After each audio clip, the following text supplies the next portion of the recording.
And in this faith and how you followed that. Yeah, then when I was studying this, I asked questions and nobody explained me thoroughly. Okay. Nobody helped me to know who is this Prajapati. So at that time I was 19 years old, I think. Okay. In that young blood, I thought there is no religion. Okay. No God. People are cheating people, making use of gods and goddesses and making some festivals to make money. And they are earning something, the priest people, they are earning money showing some religion. And to become a religionist is nothing but to deceive ourselves. Right. So I became an atheist. Oh, I see. Okay. And for 3 years I was an atheist. But one day, one atheist leader was preaching. As soon as he came near the microphone, it started to rain. It was in an open area. Okay. So this man holding the microphone in his hand said, "Oh God, why it should rain now?" So the man who proclaimed there is no God, no God. without his knowledge, he said, "Oh God, why it should rain now?" So I said, "There must be God. There must be one God." Yes. Then I asked the leader, "Why do you proclaim that there is no God?" Okay. And he said, "There is God. That's why I am saying there is no God." And I couldn't understand him. Then if you believe that there is a God, why don't you accept it? And he said, "If I say there is God, the Jews say it is Jehovah.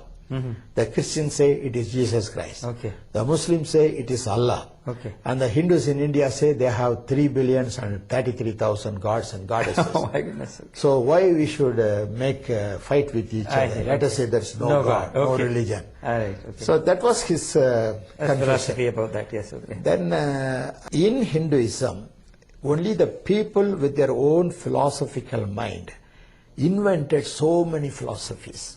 That's why you have so many gods and goddesses. So this is all designed by men? Men. Developed by men. Yeah, Okay, yes. I must say that. But because in the Rig Veda, you find in the beginning Agni, Vayu, Varuna, Indra.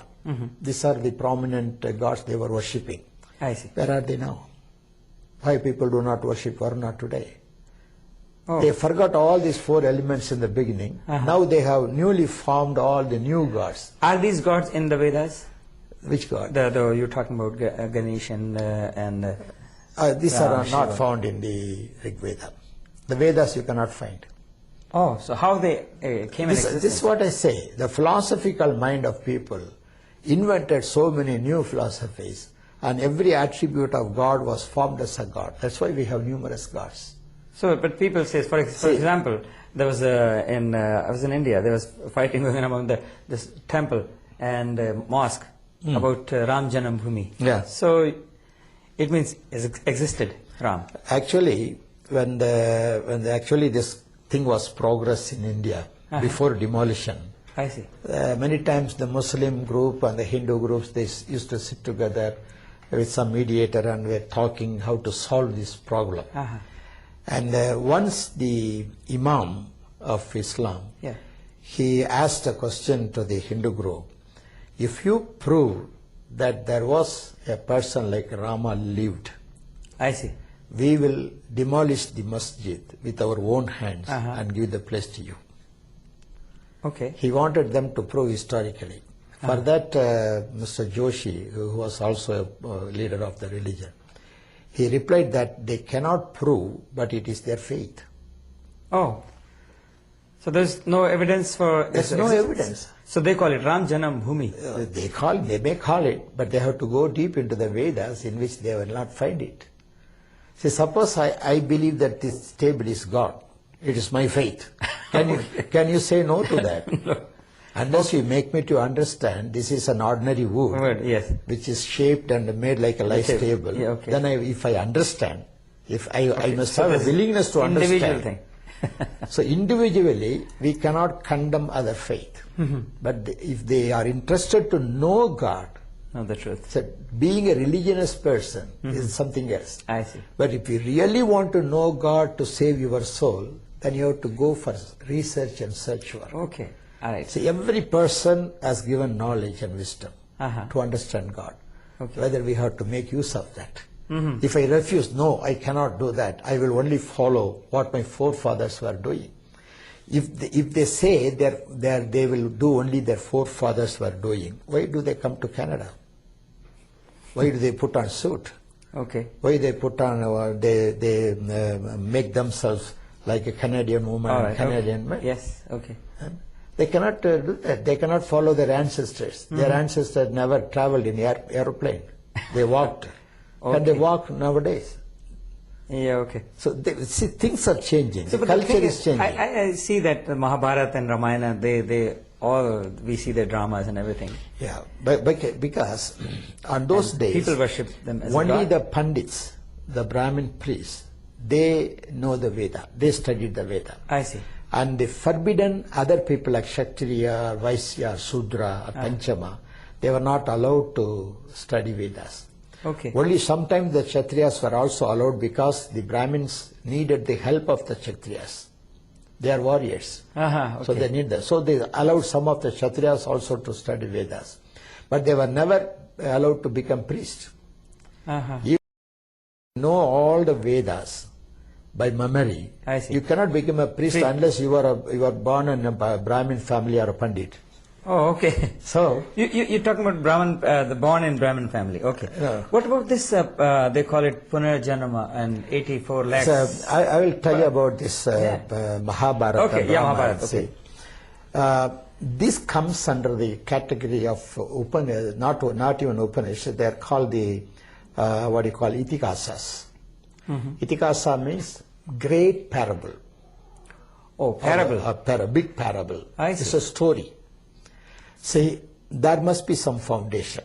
In the Vedic period, they say this happened even before some 5,000 or 6,000 years before Jesus Christ. I see. It should be mentioned in the Vedas. Okay. Such a big story. Yeah. They admire it. But nothing of this is found in the Vedas. Oh. If they believe Vedas are very true, strange. and if these things happened during the Vedic period, Uh-huh. why they have failed to mention about this Mahabharata war and everything in the Vedas? It only comes under the canon of Smriti. That's what we believe. So, but there must be some foundation. I see. See, India is a country. That time it was not India. It was called Sindhu Valley. Okay. Sindhu Valley. Sindhu Valley. Sindhu Valley extended from Afghanistan up to Burma, Malaysia, Sri Lanka, Indonesia, all these small islands. Okay. This is called India. Sindhu Okay. Valley. Okay. So the Persians and the Arabians and Jews and Egyptians were living in the Middle East. Okay. And Kabul is the headquarters for Indus Valley. Indus Valley. Sindhu Valley. Okay, Sindhu. So the Persians were the first group to enter into through the Khyber and Bolan Pass I see. to Sindhu Valley. Okay. And the Persians should not have the alphabet C. They cannot say Sindhu, Oh, okay. but they had only He. I see. So they called it Hindu Valley. So Sindhu Valley, Persians changed into Hindu. Changed into Hindu Valley. Okay. Hindu does not mean a religion on those days. It was the name of the country.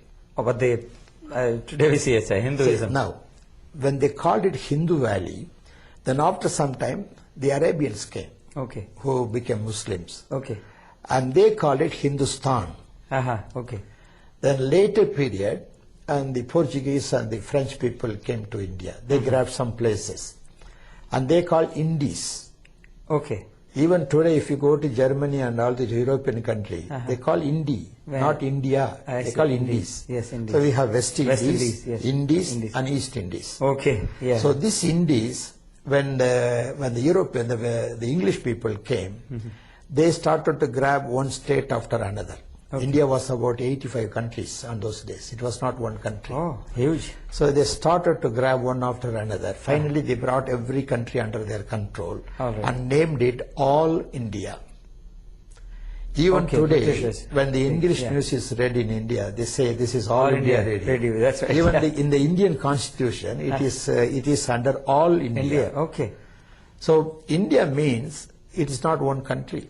Even in the Bible, when it says from India to Ethiopia, Yeah. King Xerxes was ruling 127 countries. Okay. So how big it was then at those times? Even before 1947, you must see the picture of India.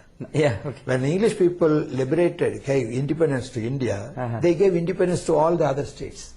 See, Malaysia was separated, Burma was Oh, I separated, see. All Sri Lanka pieces. was separated, Afghanistan was separated, Okay. Pakistan separated. Separated, Now we have only a small India. Small India, I see. But that time it was a very big. So even that, when they say people who lived in India, they developed gradually one after another. The Jews came, the Babylonians came, and the Egyptians came. The Jews were proclaiming only one God. Okay. The Babylonians worshipped idols, and the Egyptians worshipped idols. They all brought their faith into India. That time India was an animist country. Nature worship, hero worship. There was no religion at all. Oh, I see. Okay. So when these people came, somebody followed Egyptians, somebody followed Jews, somebody followed. So there was multiple colors started to form. Okay. And gradually they started sacrifice. The Jews started sacrificing animals for the remission of sin, according to the Old Testament. Okay, Old Testament. Indian people also followed some of their faith. And some Mahavir, he was a great Dravidian, and he raised up and said, why do you kill animals in the name of God? Let us not believe in God. Let us not kill any animal. I see. That teaching was followed by a group of people which was called Jainism. Jainism, yes. Jainism. Okay. So he was the leader for that. I see. Mahavir. Mahavir. Yeah, okay. And Siddhartha, who was living in Nepal, that time there was no Hindu religion. I see. He was following the animist religion. So some thoughts from other people who entered into India. We cannot say it was a Hindu religion. So Siddhartha came out of the palace and found this old age man and death and all these things. He was frustrated, and he left his palace and searching for the truth. Okay. And he followed the teaching of this Mahavir. Okay. And when he started to preach, adding some of his findings, because he was a prince, all the kings invited him to their courts and asked him to say what he feels in his heart. And mostly the North Indian soil became a Buddhist country. So even before the birth of Jesus Christ, India, except the southernmost part, Tamil Chera Chellappa kingdom, India was a Buddhist country. Before Christ? Yes. Okay. For 600 years, there was Buddhists who ruled India. And for 800 years, the Muslims ruled India. These are all historical facts. We cannot say, we cannot deny that. So during Buddhist rule, they abolished all animal sacrifices. Okay. Okay. So this is the thing where these people, the pandits who have no place to live, because they lived only on sacrificing animals. Okay. And now they have no place to stand with. Okay, yeah. So their craftiness and cunningness, they started to split the Buddhist religion. They split the Jainist religion as two sects like. And the Jainism was split. And Buddhism was split. Buddhism was split as Mahayana and Hinayana. And Dihambara and Nikambara in Jainism. Yeah, Dihambara. Yeah. So when they split a religion, it was easy for them to go in. So gradually they chased out all the religious leaders out of India. I see. Now Buddhism was born in India. It was a ruling kingdom in India. Where is Buddhism today? It all went eastwardly. I see. Because of these people chased them out. Okay. And then what they left with this, you asked about Punarjanma. Yeah. See, the faith of the Buddhists is Punarjanma because they didn't believe in God.